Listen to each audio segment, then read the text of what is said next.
them from within. That they've they've they've orchestrated their own demise in a way. They've become tools and puppets for Palpatine's plans. But it's because they've gone along with this war.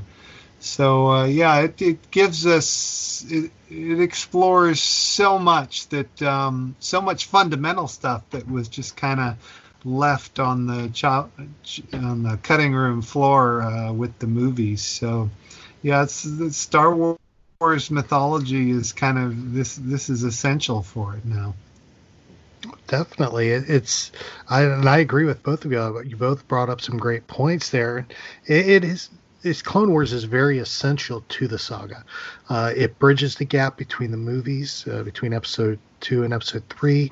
It provides so much detail into this war that was first alluded to, David, like you said, in A New Hope back in 77.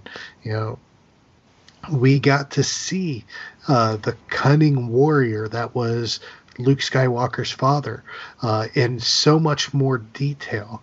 We got to see him fight great in the two movies, but seeing his style develop throughout the Clone Wars was incredible. I think the series did a great job as well, studying the bar on starting to explore the mythology of the Force as well. And it did it in that Mortis arc. That was such a huge deal. And I think because of that, we heard about all the midichlorians and everything, and everybody was scratching their head about those. And they kind of let that kind of die off to the side and go into the other expansions and explorations of the Force through the series, which I think was something they needed to do, and it opened up the door for further exploration in Rebels when it eventually came out. This huge impact on there, and who can argue that the biggest, and well, who could fail to mention is what I should say.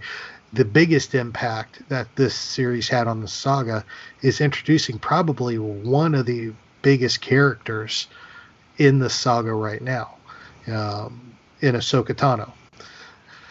If it wasn't for this series, there would have been no Ahsoka Tano.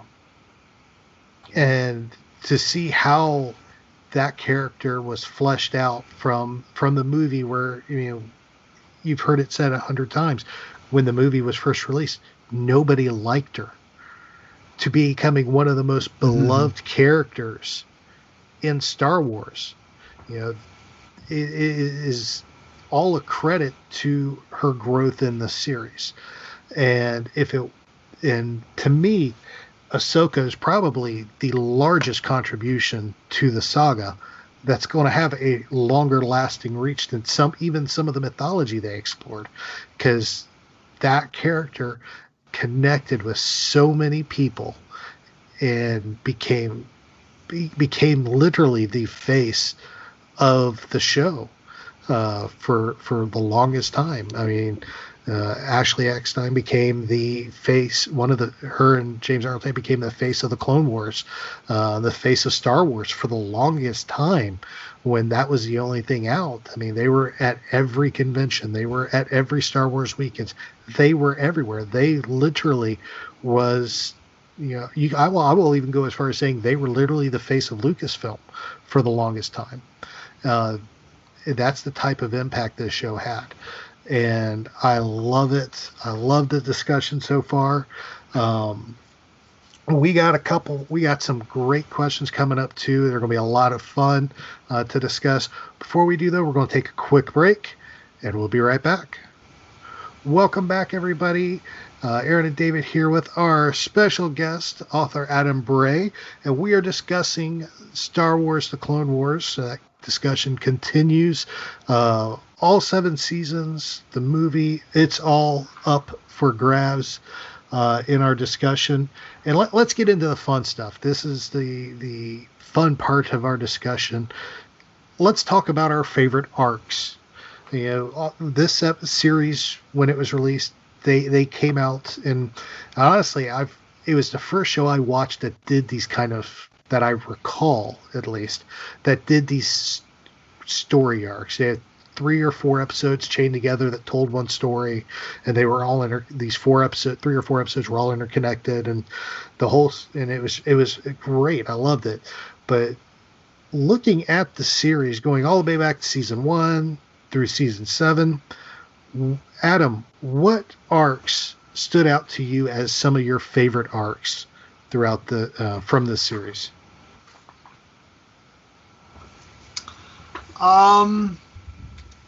I would say probably the arcs with Darth Maul and Savage Opress and Ventress and the Night Sisters.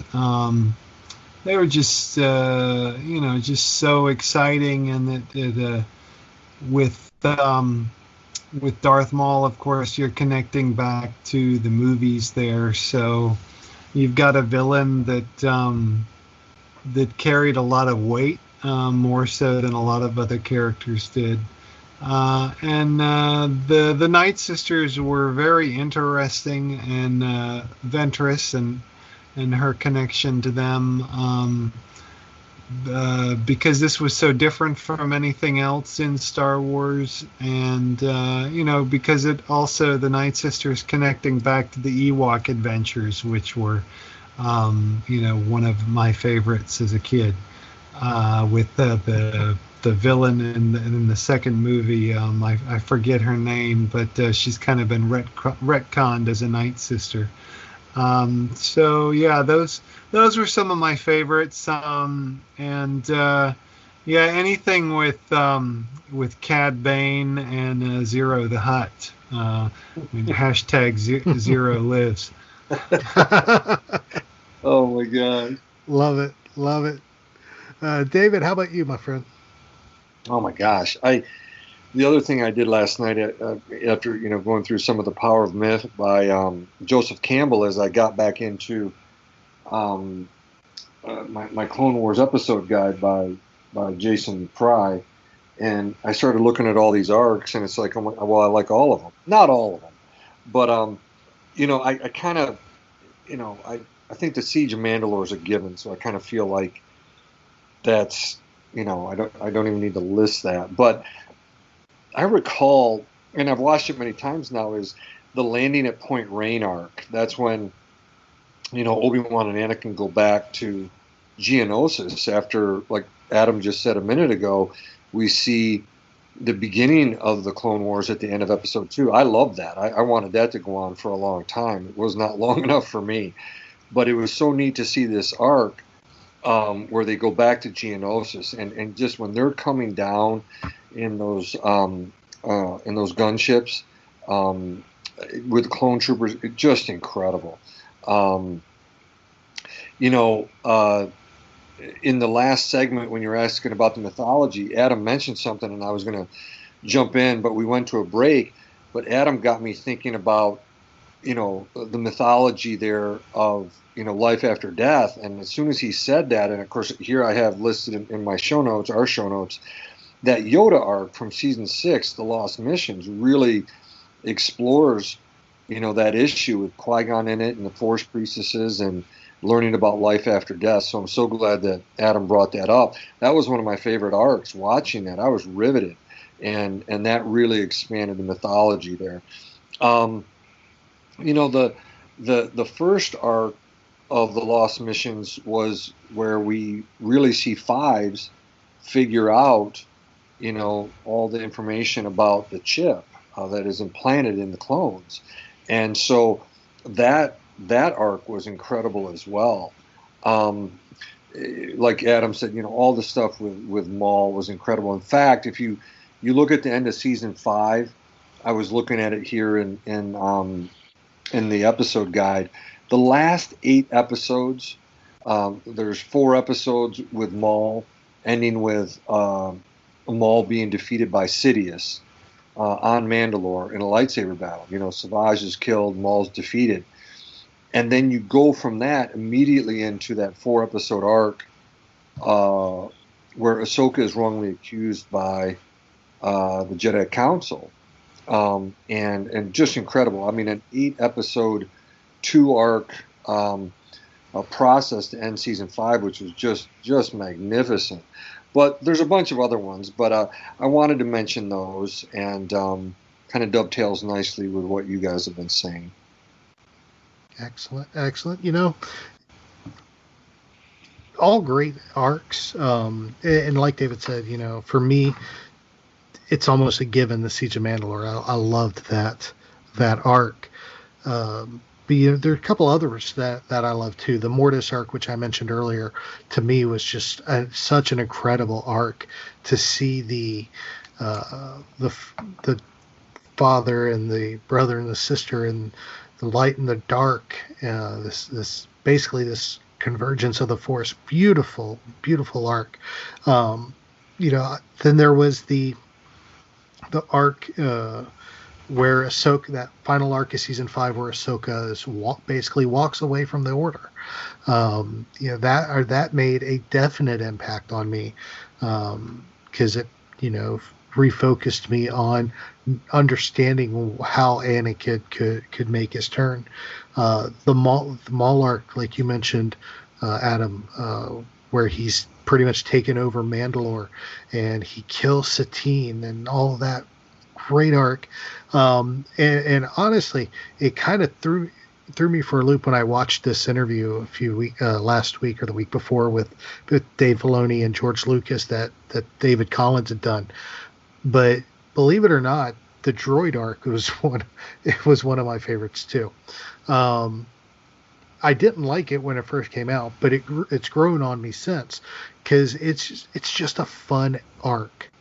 We get to meet Gregor at the end of that one. It was just fun in the long run. So there are a lot of great arcs out there, but there's a lot of great individual episodes as well that come from these arcs and other arcs as well.